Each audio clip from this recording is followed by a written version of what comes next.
प्यारे विद्यार्थियों, नमस्कार। स्वागत है आपका अपने YouTube चैनल नंद का चंद में।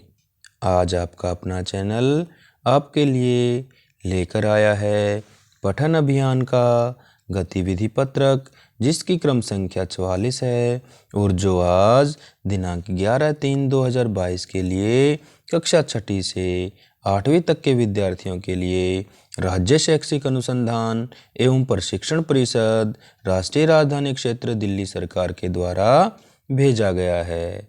तो प्यारे विद्यार्थियों, जो आज का आपका ये गतिविधि पत्रक है, ये गणित विषय से संबंधित है।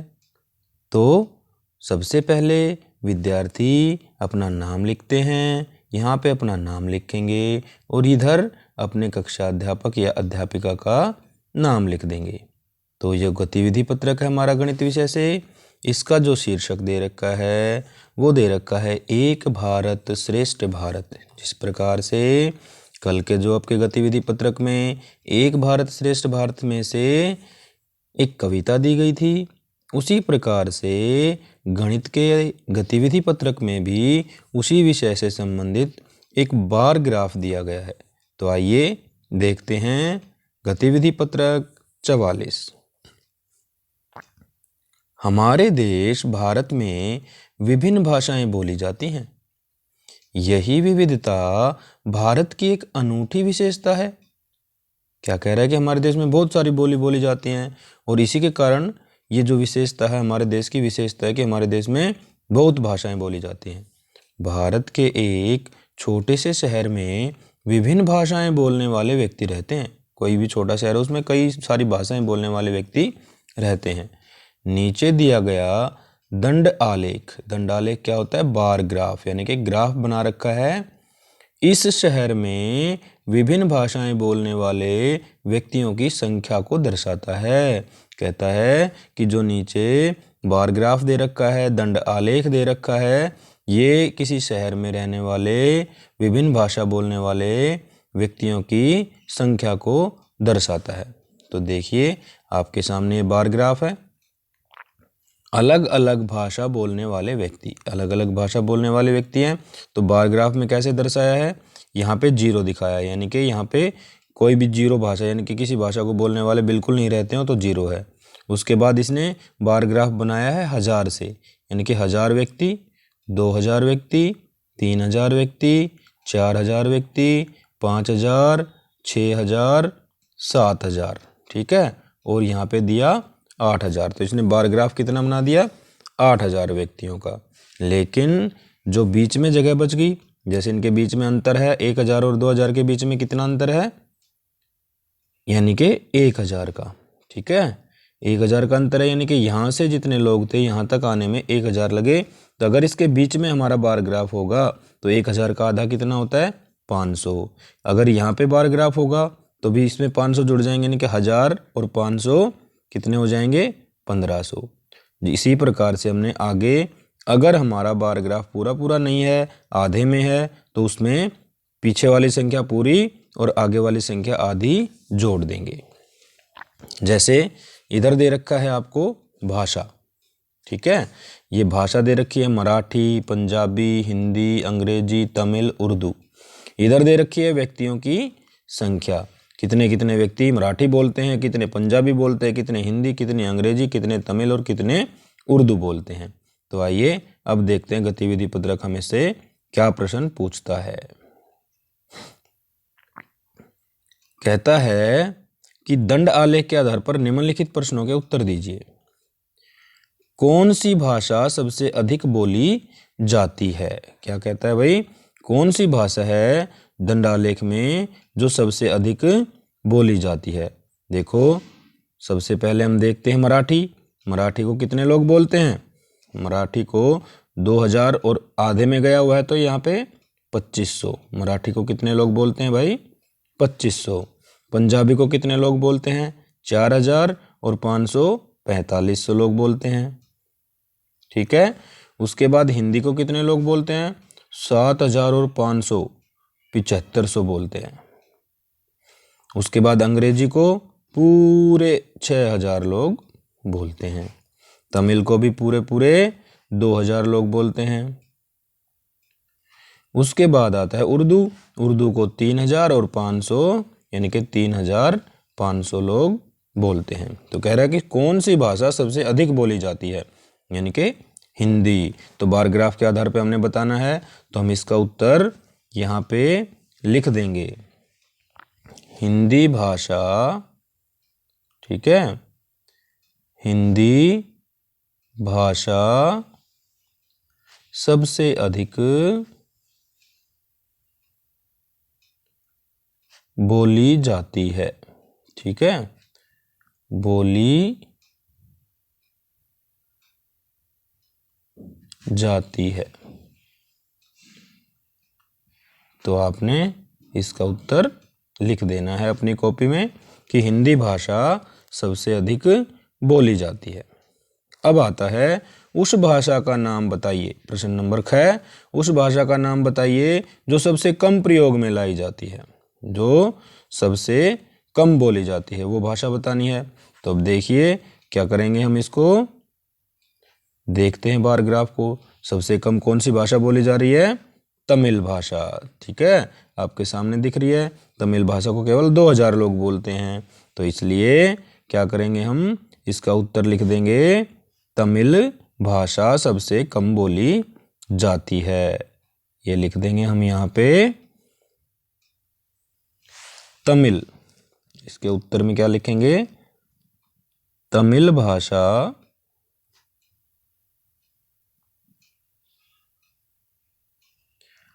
सबसे कम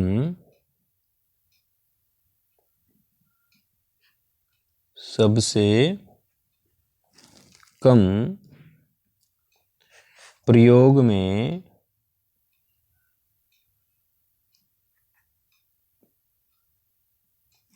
लाई जाती है। ठीक है, उत्तर हमने पूरा पूरा लिखना है। कौन सी भाषा सबसे कम प्रयोग में लाई जाती है? तमिल भाषा सबसे कम प्रयोग में लाई जाती है। अब आता है प्रश्न नंबर अगला। मराठी, पंजाबी, तमिल और उर्दू बोलने वाले कुल व्यक्तियों की संख्या ज्ञात कीजिए। कह रहा है कि मराठी, पंजाबी, तमिल और उर्दू। तो हम इसमें ढूंढेंगे मराठी। क्या ढूंढेंगे भाई? सबसे पहले मराठी भाषा बोलने वाले व्यक्तियों की संख्या कितनी है?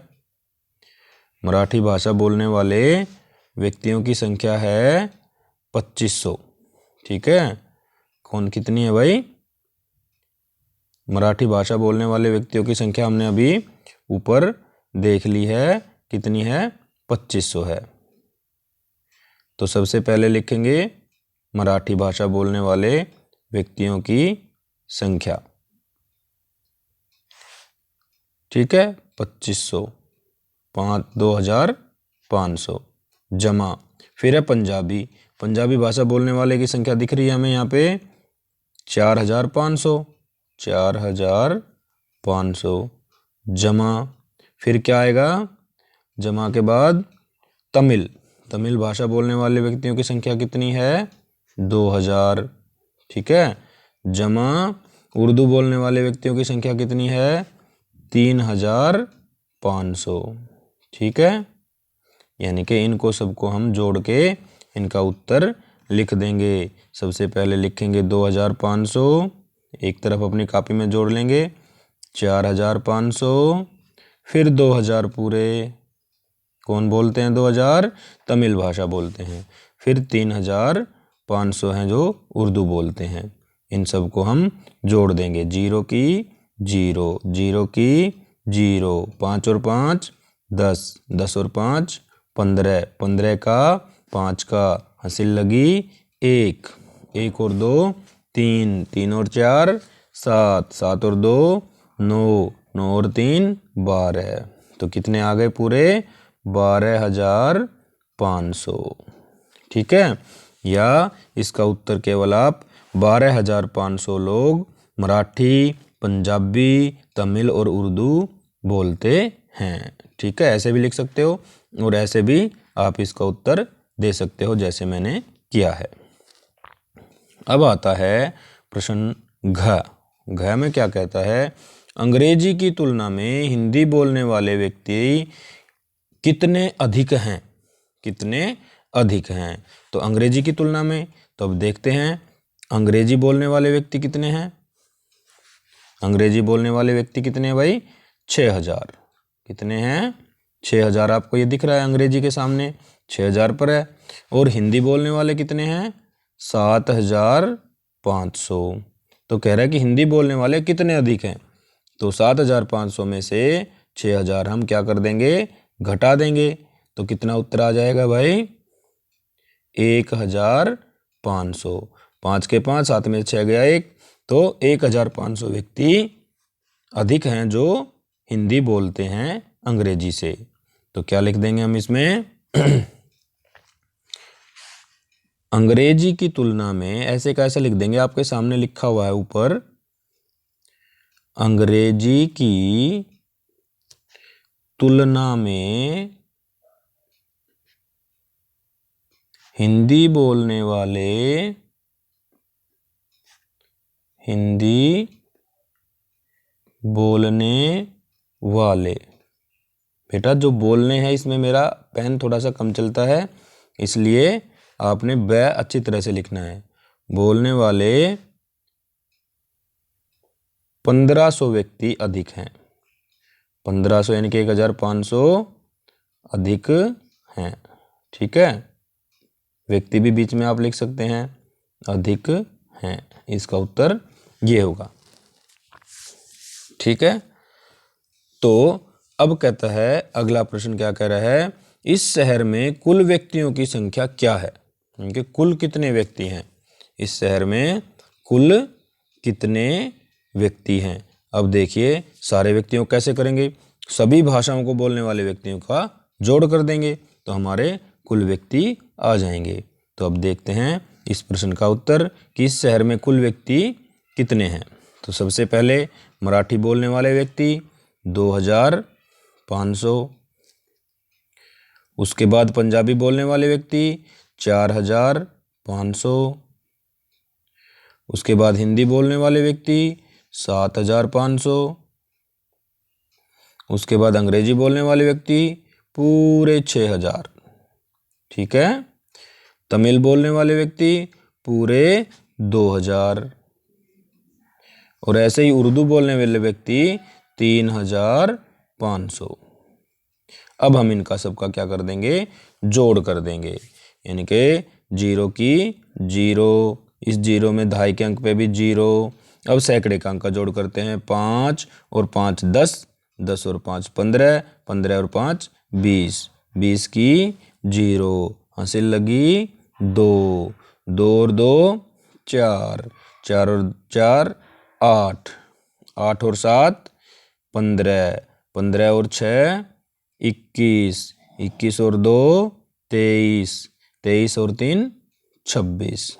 ठीक है, कितने हो गए भाई, पूरे 26,000। एक बार फिर से जोड़ करके देख लें, नीचे से कर लें, 3 और 2 5, 5 और 6 11, 11 और 7 18, 18 और 4 22, 22 और 2 24, 24 और 2 26, यानी कि कुल जनसंख्या इस शहर की कितनी है, 26,000। तो आप इस संख्या को कहाँ पे लिख देंगे, इस प्रश्न के उत्तर में लिख देंगे। क्या लिखेंगे, इस शहर में कुल व्यक्तियों की संख्या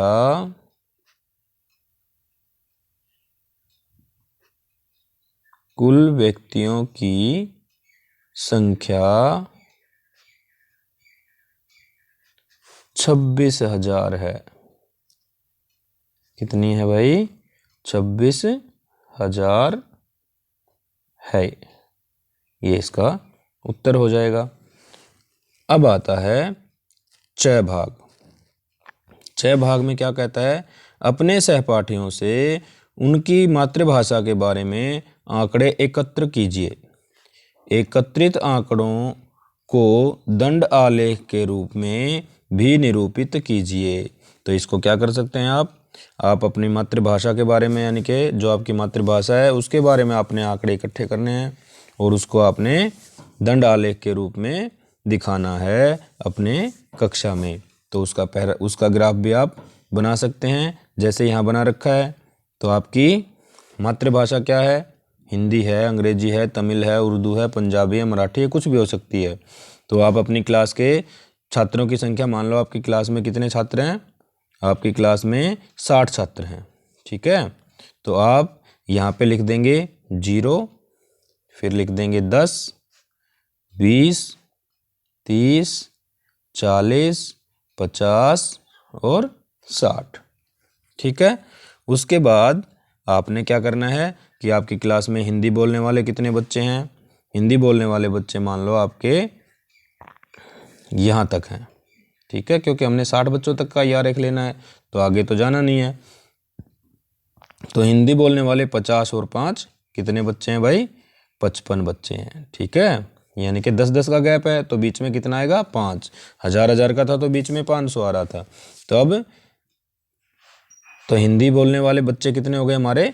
55। इस प्रकार से आप उसको आरेख में भी दिखा सकते हो, इसका ग्राफ भी बना के आप दिखा सकते हैं। उसी प्रकार से मराठी बोलने वाले बच्चे कितने हैं? 20 और 5 25, ठीक है। पंजाबी बोलने वाले कितने हैं? 40 और 5 45। अंग्रेजी बोलने वाले कितने बच्चे हैं? अंग्रेजी बोलने वाले बच्चे पूरे 60 हैं, ठीक है। और तमिल बोलने वाले बच्चे कितने हैं? तमिल बोलने वाले बच्चे इसके अनुसार, हमारे ग्राफ के अनुसार कितने हैं? 20 हैं, क्योंकि हमने अपना अलग से ग्राफ बनाया है, कक्षा का ग्राफ बनाना है। इन संख्याओं को हमने भूल जाना है, अपनी संख्याएं लिख के अपनी कक्षा के छात्र संख्या के अनुसार हमने ग्राफ तैयार करना है। तो प्यारे विद्यार्थियों, आशा करते हैं ये गतिविधि पत्रक आपकी समझ में अच्छी तरह से आ गया होगा। अब है आपका SCERT ने कोविड के संदर्भ में भी संदेश भेजा है कि नियमित रूप से अपने हाथों को साबुन पानी से धोएं। जब भी हम किसी वस्तु को उठा के लाते हैं बाहर से या बाहर जाते हैं, तो थोड़ी थोड़ी देर में हमें अपने हाथों को साबुन और पानी से ज़रूर धोना चाहिए, ताकि हम कोरोना की भयंकर बीमारी से भी बच सकें तथा अन्य बीमारियों से भी हम सुरक्षित रह सकें। क्योंकि अगर हमारे हाथों में कीटाणु होंगे, जर्म होंगे, तो वो हमारे सांस के द्वारा, मुंह के द्वारा शरीर में प्रवेश कर जाएंगे और हमें बीमार कर देंगे। इसलिए हमें बार बार या जब भी हम कहीं बाहर जाते हैं, किसी चीज़ को छूते हैं, घर में आते हैं, तो हमें अपने हाथों को साबुन और पानी से ज़रूर धोना चाहिए। तो प्यारे विद्यार्थियों, ये थी आपकी आज की गतिविधि पत्रक पठन अभियान का, जो कि हमने आपको पूरी तरह से समझा दिया है और आशा करते हैं कि आपकी समझ में आ गया होगा। अगर वीडियो आपकी समझ में आ गई हो, अच्छी लगी हो, तो हमें कमेंट करके भी बताना तथा इसको लाइक व शेयर ज़रूर करना तथा हमारे चैनल नंद का चंद को अपने साथियों में शेयर करें व सब्सक्राइब करें। इसके लिए आपका बहुत बहुत धन्यवाद।